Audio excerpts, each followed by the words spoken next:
மேகதாது விவகாரத்தில் தமிழக அரசின் நிலைப்பாடு மிக தெளிவாக உள்ளதாகவும் அங்கு அணை கட்ட கர்நாடக அரசு ஒரு செங்கல்லை கூட வைக்க முடியாது என்றும் அமைச்சர் செங்கோட்டையன் தெரிவித்தார். கோவையில் மற்றொரு அமைச்சர் அருண்ராஜுடன் கூட்டாக செய்தியாளர்களுக்கு அவர் பேட்டியளித்தார். புதிய தமிழகம் கட்சியின் அனைத்துக் கட்சி கூட்டத்திற்கான அழைப்பு குறித்த செய்தியாளரின் கேள்விக்கு அது அவரவர் கட்சி இயக்கம் சார்ந்த முடிவு என்று செங்கோட்டையன் தெரிவித்தார். மற்ற சட்டமன்றமாக இருந்தாலும் சரி, தெளிவாக அவர் சொல்லியிருக்கிறார். மேகதாது அணையை பொறுத்தவரையிலும் ஒரு செங்கல்லை கூட தமிழக அரசு அங்கே வைப்பதற்கு அனுமதிக்காது என்று சொல்லியிருக்கிறார். ஆகவே அதுவே உங்களுக்கு பொருத்தமாக இருக்கும். தேர்தல் வாக்குறுதியின்படி பயிர்க்கடனை முழுமையாக தள்ளுபடி செய்ய வேண்டும் என்று தாவிக கூட்டணி அரசுக்கு அதிமுக பொதுச் செயலர் எடப்பாடி கே பழனிசாமி வலியுறுத்தியுள்ளார். இது தொடர்பாக அவர் வெளியிட்டுள்ள அறிக்கையில் 75,000க்கும் மேல் கடன் பெற்றவர்களுக்கு 35,000 மட்டுமே தள்ளுபடி செய்யப்படும் என்ற நாடகத்தை அரசு அரங்கேற்றியுள்ளதாக விமர்சித்துள்ளார். மேலும் காவிரியில் தண்ணீர் திறக்க மாட்டோம் என்று கூறிய கர்நாடக முதல்வர் பற்றி எதுவும் பேசாமல் இருக்கும் தமிழக முதல்வருக்கு கண்டனம் தெரிவித்துள்ள கே பழனிசாமி, மேகதாது பற்றி விவாதிக்க உடனடியாக அனைத்துக் கட்சி கூட்டத்தை கூட்ட வேண்டும் என்று வலியுறுத்தியுள்ளார். மேகதாது விவகாரத்தில் தமிழக அரசு தெளிவாக இருப்பதாக அமைச்சர் நிர்மல்குமார் விளக்கம் அளித்திருக்கிறார். சென்னையில் செய்தியாளர்களிடம் பேசிய அவர், மேகதாது அணை விவகாரத்தில் அனைத்து தரப்பு மக்களிடம் முதல்வர் ஆலோசித்து வருவதாகவும் விரைவில் உரிய நடவடிக்கை எடுக்கப்படும் என்றும் தெரிவித்தார். இந்த விவகாரத்தில் கண்டிப்பாக முதல்வர் அனைத்து தரப்பு மக்களையும் ஆலோசிச்சுட்டு வராங்க. கண்டிப்பா விரைவில் இதற்கான முடிவுகள் என்னென்ன, லீகல் ஸ்டாண்ட்ல என்ன பண்ண போறோம், மற்ற விஷயங்கள் என்ன பண்ண போறோம் தெரியும். இது ரெண்டு மாநில பிரச்சனைக்கு நம்ம உச்சநீதிமன்றம் மூலமாக தீர்வு. ஏற்கனவே நமக்கு ட்ரிபுனல் நமக்கு இருந்தது. அது பழைய தீர்ப்போடு அது ட்ரிபுனல் கான்ஸ்டிடியூஷன் இல்ல. திரும்ப ட்ரிபுனல் இருந்தால் ஒரு தீர்வு கிடைக்கும். நமக்கு உச்சநீதிமன்றத்தை அணுக முடியும். ஒன்றிய அரசு தான் இதுக்கு தீர்வு கொடுக்க முடியும். அது இல்லாமல் மற்றபடி நமக்கு சுமூகமா என்ன பண்ணலாம் சொல்லி அனைத்து தரப்பு விஷயத்தையும் முதல்வர் ஆலோசித்து வர்றார். என்ன முடிவில் எடுக்கப்படும் விரைவாக எடுக்கப்படும். தமிழ்நாட்டிலிருந்து முதலீடுகள் அண்டை மாநிலத்திற்கு செல்ல கட்சி நிதியே காரணமாக இருந்ததாக அமைச்சர் அருண்ராஜ் குற்றம் சாட்டியுள்ளார். கோவையில் செய்தியாளர்களை சந்தித்த அவரிடம் தொழில் முதலீடுகள் தமிழகத்திலிருந்து ஆந்திராவுக்கு செல்வது குறித்து செய்தியாளர்கள் கேள்வி எழுப்பினர். இதற்கு பதிலளித்த அமைச்சர், கட்சி நிதியால் முதலீடுகள் அண்டை மாநிலத்திற்கு சென்றதாகவும், ஆனால் தற்போதைய ஆட்சியில் நேர்மையான நிர்வாகம் நடப்பதால் முதலீடுகள் தானாக வந்து கொண்டிருப்பதாகவும் தெரிவித்தார். மக்கள் போராட்டங்கள்னால முதலீடுகள் பக்கத்து மாநிலத்துக்கு போல, பார்ட்டி ஃபண்ட்னால தான், அந்த ஈஸ் ஆஃப் டூயிங் பிசினஸ்னால தான் இங்க முதலீடுலாம் வராமல் இருந்தது. இப்போ நீங்களே பார்த்துருப்பீங்க, இந்த 2 மாசம் ஆட்சியிலே பார்த்துருப்பீங்க, ஒரு நேர்மையான வெளிப்படையான ஒரு நிர்வாகம் நடக்கிறதுனால முதலீடுகள் தானா வந்துட்டு இருக்கு. அந்த ட்ரெண்ட் மாறப்போகுது. கண்டிப்பாக தமிழ்நாடு ஒரு தலை சிறந்த ஒரு முதலீடு ஒரு பெரும் மாநிலமாக உருப்பெறும். டாஸ்மாக் முறைகேடு வழக்கில் திமுக முன்னாள் அமைச்சர் செந்தில் பாலாஜிக்கு உச்சநீதிமன்றம் முன்ஜாமீன் வழங்கியுள்ளது. சென்னை உயர்நீதிமன்றம் முன்ஜாமீன் மனுவை நிராகரித்ததை அடுத்து உச்சநீதிமன்றத்தில் மேல்முறையீடு செய்த நிலையில் பாஸ்போர்ட்டை ஒப்படைப்பது உள்ளிட்ட நிபந்தனைகளுடன் முன்ஜாமீன் வழங்கி உத்தரவிடப்பட்டிருக்கிறது. மேலும் விசாரணைக்கு முழு ஒத்துழைப்பு அளிக்க வேண்டும் என்றும், நிபந்தனைகளை மீறினால் ஜாமீன் ரத்து செய்யப்படும் என்றும் நீதிபதிகள் எச்சரித்துள்ளனர். தமிழக முதல்வர் விஜய் கர்நாடகா வந்தால் விமான நிலையத்தை முற்றுகையிட்டு போராட்டம் நடத்துவோம் என்று கன்னட இயக்க தலைவர் வாட்டாள் நாகராஜ் தெரிவித்துள்ளார். கர்நாடகாவில் கடுமையான வறட்சி நிலவுவதால் தமிழகத்திற்கு காவிரி நீர் தேவையில்லை என்று முதல்வர் விஜய் அறிவிக்க வேண்டும் என்று அவர் கோரிக்கை விடுத்துள்ளார். மீறி பெங்களூரு வந்தால் முதல்வர் விஜய் செல்லும் இடங்கள் மற்றும் விமான நிலையத்தை முற்றுகையிட்டு போராட்டம் நடத்தப்போவதாகவும் எச்சரித்துள்ளார். மேகதாது அணை கட்டும் திட்டத்தில் கர்நாடக அரசு உறுதியாக நிற்க வேண்டும் என்றும், தமிழக அரசின் எந்தவொரு அழுத்தத்திற்கும் பணியக்கூடாது என்றும் வாட்டாள் நாகராஜ் வலியுறுத்தியுள்ளார். கடந்த திமுக ஆட்சியில் தொடங்கப்பட்ட முதல்வரின் தாயுமானவர் திட்டத்தின் பெயர் நீக்கப்பட்டதா என்ற கேள்வி எழுந்திருக்கிறது. முதியோர், மாற்றுத்திறனாளிகளின் வீடுகளுக்கே சென்று ரேஷன் பொருட்களை விநியோகிக்கும் முதல்வரின் தாயுமானவர் திட்ட பெயர் நீலகிரி மாவட்ட ஆட்சியர் வெளியிட்ட செய்திக்குறிப்பில் நீக்கப்பட்டுள்ளது. ஜூன் 4 வெளியிடப்பட்ட நீலகிரி ஆட்சியர் அலுவலக செய்திக்குறிப்பில் தாயுமானவர் திட்டத்தின் பெயர் உள்ளது. ஆனால் தற்போது வெளியிடப்பட்ட ஆட்சியர் அலுவலக செய்திக்குறிப்பில் தாயுமானவர் திட்ட பெயர் நீக்கப்பட்டு பொது விநியோக திட்டம் என்று குறிப்பிடப்பட்டுள்ளது. தமிழ்நாடு உள்ளிட்ட 8 மாநிலங்களில் 4 வகையான டெங்கு வைரஸ்கள் பரவி வருவதாக இந்திய மருத்துவ ஆராய்ச்சி குழுமம் எச்சரித்துள்ளது. குறிப்பாக தமிழ்நாட்டில் டென்பி 1 மற்றும் டென்பி 3 வகை வைரஸ்களின் தாக்கம் அதிகமாக கண்டறியப்பட்டிருக்கிறது. இந்த 4 வகையான டெங்கு பாதிப்புகளையும் கட்டுப்படுத்தும் வகையில் உள்நாட்டிலேயே உருவாக்கப்பட்ட டெங்கியால் தடுப்பூசியின் இறுதிக்கட்ட சோதனைகளை ICMR தீவிரமாக நடத்தி வருகிறது.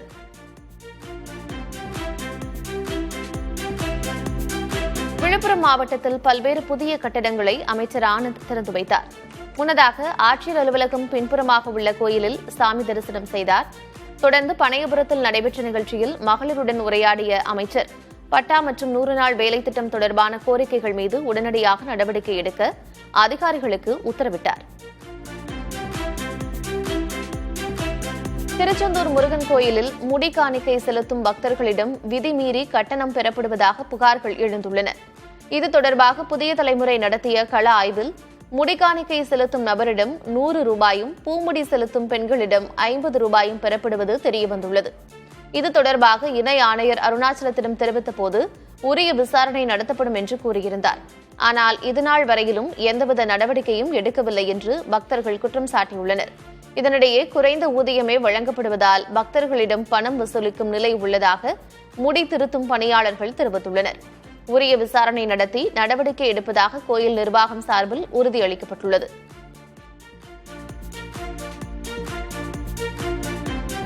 நீலகிரி மாவட்டம் கூடலூர் அருகே கரியசோலை அரசு பள்ளி சத்துணவு கூடத்தை காட்டு யானைகள் 3வது முறையாக சேதப்படுத்தியுள்ளன. ஜன்னல் கதவுகளை உடைத்த யானைகள் சுமார் 300 கிலோ அரிசி மற்றும் உணவுப் பொருட்களை தின்று நாசம் செய்துள்ளன. அடிக்கடி நடக்கும் இந்த சம்பவத்தால் மாணவர்கள் மற்றும் பெற்றோர் அச்சத்தில் உள்ளனர்.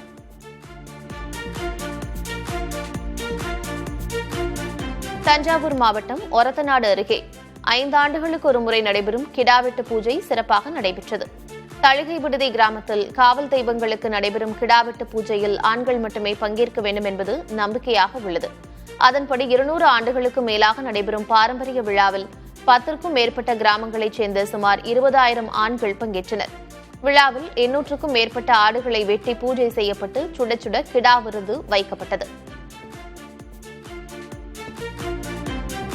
மேகதாதுவில் அணை கட்ட முயற்சிக்கும் கர்நாடக அரசை கண்டிக்கும் வகையில் தஞ்சை ஆட்சியர் அலுவலகத்தில் நடந்த குறைதீர் கூட்டத்தில் இருந்து விவசாயிகள் ஒட்டுமொத்தமாக வெளிநடப்பு செய்தனர்.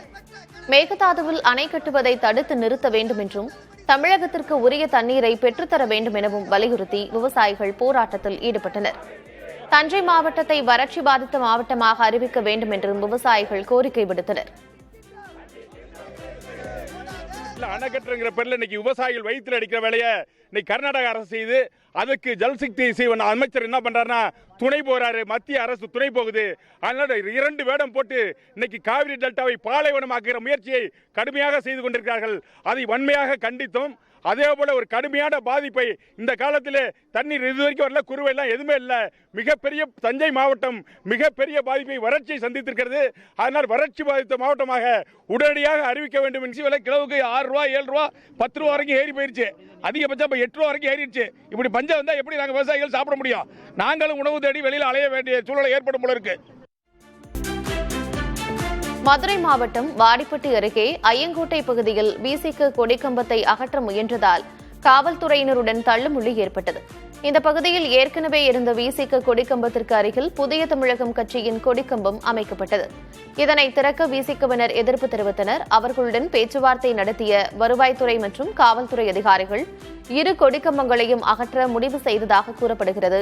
இதற்கு கடும் ஆட்சேபனை தெரிவித்த விசிகவினர் மற்றும் அந்த பகுதி மக்கள் கொடிக்கம்பத்தை அகற்ற வந்த காவல்துறையினரை மறித்து முற்றுகை போராட்டத்தில் ஈடுபட்டனர். ராமநாதபுரம் மாவட்டம் ஆரஸ்மங்கலம் அருகே கொக்கூரணி ஆற்றுப்படுகையில் அனுமதியின்றி சவுடுமண் அள்ளிய வாகனங்களை காவல்துறையினர் பறிமுதல் செய்தனர். இதனிடையே சவுடுமண் அள்ளிச் செல்ல முயன்ற வாகனத்தை தடுத்து நிறுத்தி ஒரு பெண் போராட்டத்தில் ஈடுபட்டார்.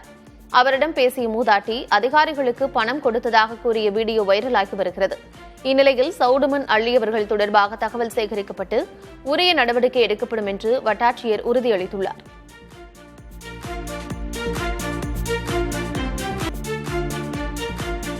மோசமான வானிலை காரணமாக மாலத்தீவின் மாலே மற்றும் கேரளாவின் கொச்சியிலிருந்து புறப்பட்ட 2 விமானங்கள் திருச்சி சர்வதேச விமான நிலையத்தில் பத்திரமாக தரையிறக்கப்பட்டன. இண்டிகோ மற்றும் ஏர் இந்தியா எக்ஸ்பிரஸ் நிறுவனங்களைச் சேர்ந்த 2 விமானங்களும் சீரற்ற வானிலையால் திருச்சிக்கு திருப்பிவிடப்பட்டன. தொடர்ந்து விமானங்கள் தரையிறக்கப்பட்டு பயணிகள் அனைவரும் பாதுகாப்பாக இறக்கிவிடப்பட்டனர்.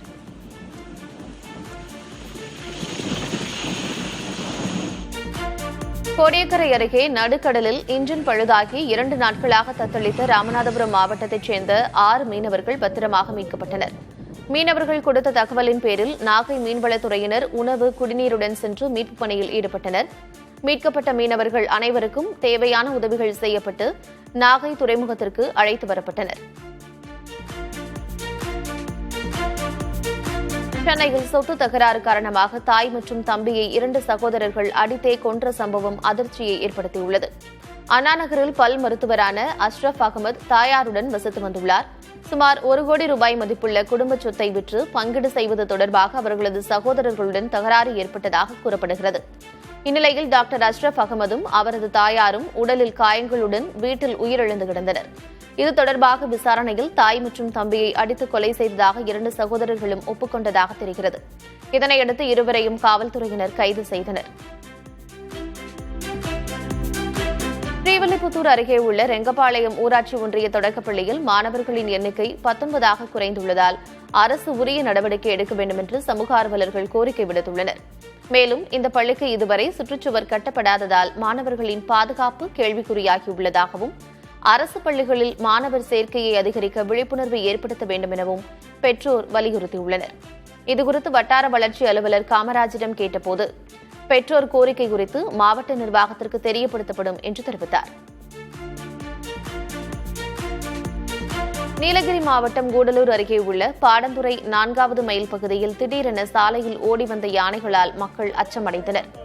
பள்ளி செல்லும் நேரத்தில் காட்டு யானைகளை வனத்துறையினர் விரட்டியதாக குற்றம் சாட்டி வனத்துறை வாகனத்தை சிறைபிடித்து கிராம மக்கள் போராட்டத்தில் ஈடுபட்டனர்.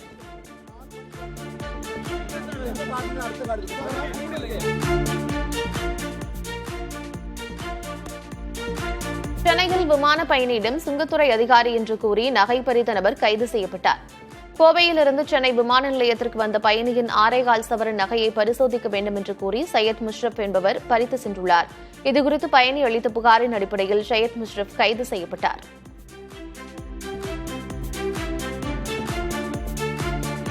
சேலம் மாவட்டம் எடப்பாடி மற்றும் சுற்றுவட்டார பகுதிகளில் ஆடி மாத கோயில் திருவிழாக்களை முன்னிட்டு வெல்லம் தயாரிப்பு பணிகள் முழுவீச்சில் நடைபெற்று வருகின்றன. தேவை அதிகரிப்பால் வெல்லம் கிலோ ஒன்றுக்கு 10 ரூபாய் வரை உயர்ந்து 56 ரூபாய்க்கு விற்பனை செய்யப்படுகிறது. அம்மன் கோயில்களில் பொங்கல் வைப்பதற்காக வெல்லத்தின் தேவை அதிகரித்துள்ளதால் உற்பத்தியாளர்கள் மகிழ்ச்சியடைந்துள்ளனர். சேலத்தில் ஆடி பெருவிழாவை முன்னிட்டு மண்பாண்ட உற்பத்தியாளர்கள் பொம்மை, பானை மற்றும் அடுப்புகள் தயாரிக்கும் பணியில் மும்முரமாக ஈடுபட்டுள்ளனர். ஆகஸ்ட் 5ஆம் தேதி கோட்டை மாரியம்மன் கோயில் உள்ளிட்ட பல்வேறு கோயில்களில் பக்தர்கள் புதுப்பானையில் பொங்கல் வைத்தும் மண் உருவங்களை காணிக்கையாக செலுத்தியும் நேர்த்திக்கடன் செலுத்த உள்ளனர். இதற்காக மண்பாண்ட உற்பத்தியாளர்கள் பொருட்களை தயாரிக்கும் பணியில் விறுவிறுப்பாக ஈடுபட்டுள்ளனர். ஆடிப்பெருவிழாவையொட்டி சேலம் மாவட்டத்திற்கு ஆகஸ்ட் 3 மற்றும் 5ஆம் தேதிகளில் உள்ளூர் விடுமுறை அறிவிக்கப்பட்டுள்ளது. தென்காசி மாவட்டம் சேந்தமரம், சங்கரன்கோவில் மற்றும் சுற்றுவட்டார பகுதிகளில் தக்காளி விளைச்சல் அதிகரித்துள்ளதால் 1 கிலோ தக்காளி 6 ரூபாய் முதல் 8 ரூபாய் வரை மட்டுமே விற்பனை செய்யப்படுகிறது. சொட்டு நீர் பாசனம் மற்றும் உரம், விதை, தொழிலாளர் கூலி, உற்பத்தி செலவுகள் தொடர்ந்து உயர்ந்து வரும் நிலையில் தக்காளிக்கு குறைந்த விலையே கிடைப்பதால் விவசாயிகள் பெரும் வேதனை அடைந்துள்ளனர். விருதுநகரில் பைக் மீது கார் மோதி விபத்திற்குள்ளான நிலையில்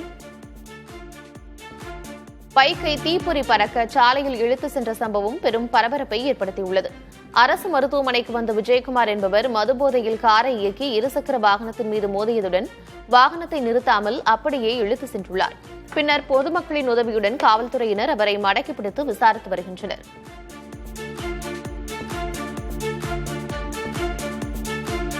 ஈரோடு கோபிச்செட்டிப்பாளையம் அருகே தடுப்பூசி செலுத்தப்பட்ட மறுநாளில் வயிற்றுப்போக்கு காரணமாக 10 மாத குழந்தை உயிரிழந்ததாக பெற்றோர் குற்றம் சாட்டியுள்ளனர். பொலவக்காளிப்பாளையத்தைச் சேர்ந்த கார்த்திக், சரோஜினி தம்பதியினரின் 10 மாத குழந்தைக்கு மொடச்சூர் மருத்துவமனையில் தடுப்பூசி செலுத்தப்பட்ட நிலையில் கடுமையான வயிற்றுப்போக்கு மற்றும் மூச்சுத் திணறல் ஏற்பட்டு கோபி அரசு மருத்துவமனைக்கு கொண்டு செல்லும் வழியில் உயிரிழந்தது. இந்த குழந்தையுடன் சேர்த்து வேறு 13 குழந்தைகளுக்கு தடுப்பூசி செலுத்தப்பட்டதாகவும் அவர்கள் நலமுடன் இருப்பதாகவும் ஈரோடு மாவட்ட மருத்துவப் பணிகள் துணை இயக்குநர் அருணா தெரிவித்துள்ளார். உடற்கூறு ஆய்வுக்கு பின்னர் முழு விவரம் தெரியவரும் என்று தெரிவிக்கப்பட்டுள்ளது. தமிழகத்தில் உள்ள பிரசித்தி பெற்ற அம்மன் கோயில்களில் ஆடி திருவிழா வெகு விமரிசையாக நடைபெற்று வருகிறது.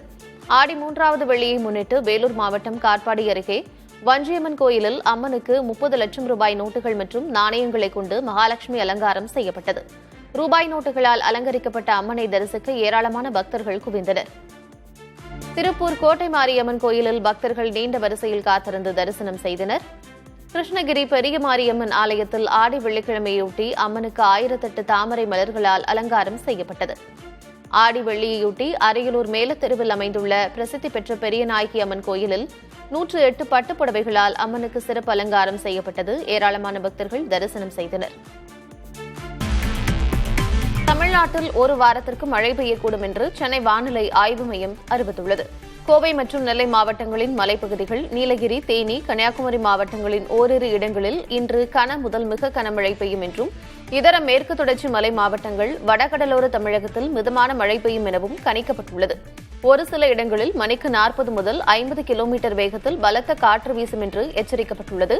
கோவை, நெல்லை, நீலகிரி, தேனி, கன்னியாகுமரி மாவட்டங்களில் நாளை கனமழை பெய்யும் எனவும் வானிலை ஆய்வு மையம் தெரிவித்துள்ளது. சென்னையில் 2 நாட்கள் மழைக்கு வாய்ப்புள்ளதாக சென்னை வானிலை ஆய்வு மையம் தெரிவித்துள்ளது. வானம் ஓரளவு மேகமூட்டத்துடன் காணப்படும் என்றும், மாலை அல்லது இரவு நேரங்களில் நகரின் ஒரு சில இடங்களில் மிதமான மழை பெய்யும் எனவும் கூறப்பட்டுள்ளது.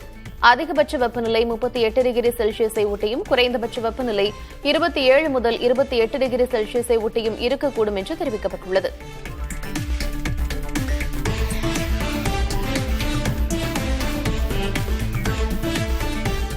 அசாமில் வெள்ளப்பெருக்கால் பலியானோர் எண்ணிக்கை 80ஆக உயர்ந்துள்ளது. தற்போது 8 மாவட்டங்களில் 2,12,000க்கும் அதிகமான மக்கள் கடுமையாக பாதிக்கப்பட்டுள்ளனர். பாதிக்கப்பட்ட சிவசாகர், சரோடியா உள்ளிட்ட 4 மாவட்ட மக்களுக்கு அனைத்து வகை கடன்களையும் திரும்பச் செலுத்த 6 மாத அவகாசம் வழங்கி முதல்வர் ஹிமந்த பிஸ்வ சர்மா அறிவித்துள்ளார்.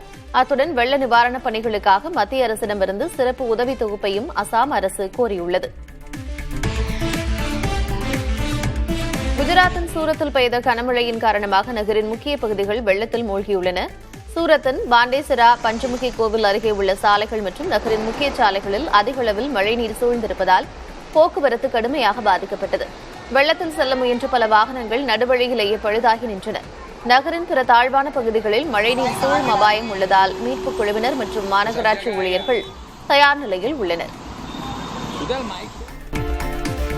பிரதமர் நரேந்திர மோடியும் உள்துறை அமைச்சர் அமித்ஷாவும் இந்தியாவின் கடந்த காலம் என்று மக்களவை எதிர்க்கட்சித் தலைவர் ராகுல் காந்தி விமர்சித்தார். கடந்த காலமான அவர்கள் நாட்டின் எதிர்காலமான ஜென்சி இளைஞர்களை அச்சுறுத்தக்கூடாது என்றும் அவர் எச்சரித்தார். மேலும் போராட்டத்தில் ஈடுபட்ட மாணவர்கள் மீது வழக்குப்பதிவு செய்யப்படுவதற்கும் அவர்களது சமூக வலைதள கணக்குகள் முடக்கப்படுவதற்கும் பின்னணியில் மோடியும் அமித்ஷாவும் தான் இருக்கிறார்கள் என்று குற்றம் சாட்டினார். அயோத்தி ராமர் கோயில் நிதியில் மோசடி நடந்துள்ளதாக கூறி நாடாளுமன்ற வளாகத்தில் எதிர்க்கட்சிகள் வினோத போராட்டத்தில் ஈடுபட்டனர். கைகளில் சிறு உண்டியல்களை ஏந்திய எம்பிக்கள் கோஷம் எழுப்பினர். ராகுல் காந்தி, அகிலேஷ் யாதவ் உள்ளிட்டோர் உண்டியலில் பணம் போட்டு தங்கள் கண்டனத்தை பதிவு செய்தனர். மேலும் பக்தர்களின் நிதி மோசடி செய்யப்பட்டது குறித்து சுதந்திரமான விசாரணை நடத்த கோரி ராகுல் காந்தி, கார்கே ஆகியோர் பிரதமருக்கு கடிதம் எழுதியுள்ளனர். ஒடிஷாவில் முதுகலை மருத்துவ நுழைவுத் தேர்வு தொடங்கிய சில நிமிடங்களிலேயே வாட்ஸ்அப் குழுவில் வினாத்தாள் கசிந்த சம்பவம் பெரும் சர்ச்சையை ஏற்படுத்தியுள்ளது. பலத்த சோதனைகளுக்கு பிறகும் தேர்வு மையத்திற்குள் செல்போன் கொண்டு சென்று வினாத்தாளை புகைப்படம் எடுத்து வாட்ஸ்அப் குழுவில் பகிர்ந்துள்ளனர். இது தொடர்பாக வாட்ஸ்அப் குழுவின் அட்மின் உட்பட இந்த சம்பவத்தில் தொடர்புடைய அனைவரையும் கண்டறிய டிஜிட்டல் ஆதாரங்களை அதிகாரிகள் திரட்டி வருகின்றனர். இதனிடையே இரட்டை என்ஜின் அரசின் கீழ் வினாத்தாள் கசியவிடும் மாஃபியாக்களின் ஆதிக்கம் அதிகரித்துள்ளதாக காங்கிரஸ் கடுமையாக சாடியுள்ளது. பிரதமர் நரேந்திர மோடியை குறித்து தவறான கருத்துக்களை தெரிவித்ததாக 25 வயது பெண் மீது வழக்கு பதிவு செய்யப்பட்டதற்கு கரப்பான் ஜனதா கட்சி கடும் கண்டனம் தெரிவித்துள்ளது. குற்றப்பின்னணி கொண்ட நாடாளுமன்ற உறுப்பினர்கள் மீது கவனம் செலுத்தாமல் இளைஞர்களை பழிவாங்கும் வகையில் காவல்துறையை தவறாக பயன்படுத்துவதை நிறுத்த வேண்டும் என்று அக்கட்சி வலியுறுத்தியுள்ளது.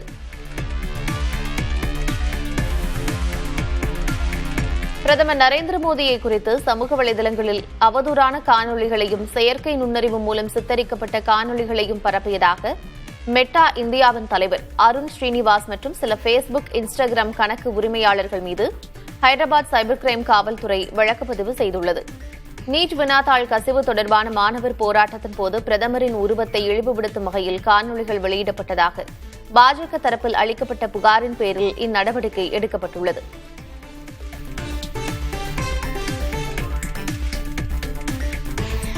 பூட்டானின் வளர்ச்சிப் பணிகளுக்காக 4000 கோடி ரூபாய் கடன் உதவி வழங்க இந்தியா ஒப்பந்தம் செய்துள்ளது. இரு நாடுகளிடையே நடைபெற்ற உயர்மட்ட பேச்சுவார்த்தையின் போது இந்த ஒப்பந்தம் கையெழுத்தானது. அத்துடன் சுகாதாரத்துறையில் உதவ சிறப்பு ஒப்பந்தம் போடப்பட்டதோடு இந்திய நிதியுதவியால் அமைக்கப்பட்ட இரு பூங்காக்களும் திறந்து வைக்கப்பட்டன. மேலும் பூட்டானின் சுற்றுச்சூழல் பாதுகாப்பிற்காக 45 மின்சார வாகனங்களையும் இந்தியா வழங்கியுள்ளது. மகாராஷ்டிர மாநிலம் தானே மாவட்டம் பிவண்டி ஆபத்தானது என்று அறிவிக்கப்பட்ட 4 மாடி கட்டடம் இடிந்து விழுந்து விபத்திற்குள்ளானது. வியாழக்கிழமை இரவு ஏற்பட்ட இந்த விபத்தில் குழந்தைகள் உட்பட 9 பேர் உயிரிழந்தனர். இடிபாடுகளுக்குள் 4 முதல் 5 பேர் வரை சிக்கியிருக்கலாம் என்று அஞ்சப்படுகிறது.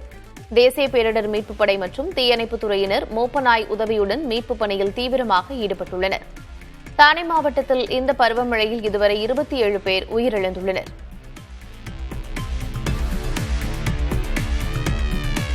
வட ஆப்பிரிக்காவில் ஸ்பெயினின் கட்டுப்பாட்டில் இருக்கும் செவுட்டா எல்லைப்பகுதி நகரத்திற்குள் மொராக்காவிலிருந்து ஆயிரக்கணக்கான அகதிகள் ஒரே நேரத்தில் கடலில் நீந்தியும் தடுப்பு வேலிகளை தகர்த்து நிலம் வழியாகவும் ஊடுருவியுள்ளனர். இந்த முயற்சியின் போது கடலில் மூழ்கி குறைந்தபட்சம் 18 பேர் உயிரிழந்தனர். ஒரே நேரத்தில் பல்லாயிரக்கணக்கானோர் ஊடுருவலால் செவுட்டா நகர் காப்பகங்கள் நிரம்பி வழிவதாகவும் பல சாலைகளில் படுத்து உறங்குவதாகவும் செவுட்டா அரசு தெரிவித்திருக்கிறது. ஸ்பெயினின் அரசு தனது ராணுவ படைகளை செவுட்டா எல்லைப்பகுதிக்கு அனுப்பி வைத்துள்ளது. சட்டவிரோதமாக ஊடுருவியவர்களை மொராக்காவுக்கே திருப்பி அனுப்ப இரு நாடுகளும் இணைந்து செயல்பட்டு வருகின்றன. ஸ்பெயின் பிரதமர் பெட்ரோ சாnchez மற்றும் உள்துறை அமைச்சர் ஆகியோர் செவுட்டா நகருக்கு நேரில் வருகை தரவுள்ளனர்.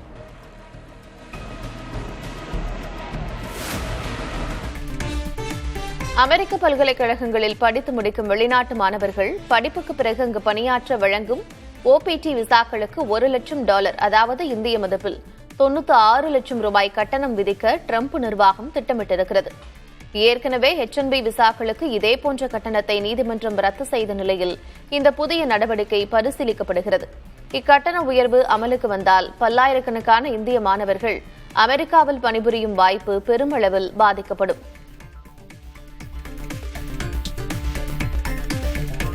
காசாவில் அமைதியை ஏற்படுத்த ஹமாஸ் அமைப்பு தன் வசமுள்ள ஆயுதங்களை முழுமையாக ஒப்படைப்பதற்கான வரலாற்று சிறப்புமிக்க ஒப்பந்தம் எட்டப்பட்டுள்ளதாக அமெரிக்க அதிபர் டொனால்டு டிரம்ப் தெரிவித்துள்ளார். பாலஸ்தீன மக்கள் கொல்லப்படுவதையும் இடம்பெயர்வதையும் தடுக்கவே இந்த முடிவை எடுத்ததாக ஹமாஸ் கூறியுள்ளது.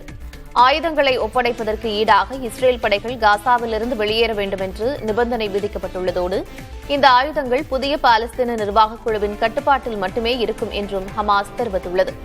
ஆனால் இந்த ஒப்பந்தம் தங்களுக்கு முழு திருப்தி அளிக்கவில்லை என்று இஸ்ரேல் தரப்பு தெரிவித்துள்ளது. நேபாளத்தின் சுன்சரி மாவட்டத்தில் தொடங்கிய மதக்கலவரம் மற்ற பகுதிகளுக்கும் பரவியதை அடுத்து இந்திய எல்லைக்கு அருகில் உள்ள சப்தரி மாவட்டம் உட்பட பல இடங்களில் காலவரையற்ற ஊரடங்கு உத்தரவு பிறப்பிக்கப்பட்டுள்ளது. போராட்டங்கள் தீவிரமடைந்து 3 பேர் உயிரிழந்துள்ள நிலையில் அமைதி காக்குமாறு நேபாள பிரதமர் பாலேந்திர ஷா மக்களுக்கு வேண்டுகோள் விடுத்துள்ளார். அசம்பாவிதங்களை தடுக்க ராணுவமும் காவல்துறையினரும் தீவிர பாதுகாப்பு பணியில் ஈடுபடுத்தப்பட்டுள்ளனர். பாகிஸ்தானின் பலுசிஸ்தான் மாகாணத்தில் உள்ள நிலக்கரி சுரங்கத்தில் ஏற்பட்ட பயங்கர வெடிப்பு விபத்தில் 32 தொழிலாளர்கள் பரிதாபமாக உயிரிழந்தனர்.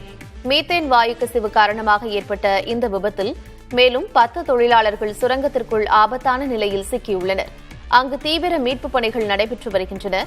பாதுகாப்பு விதிமீறல்களே விபத்திற்கு காரணம் என்று தொழிலாளர் சங்கம் குற்றம் சாட்டியுள்ள நிலையில் உயிரிழந்தவர்களின் குடும்பங்களுக்கு பலுசிஸ்தான் அரசு நிவாரணம் அறிவித்துள்ளது.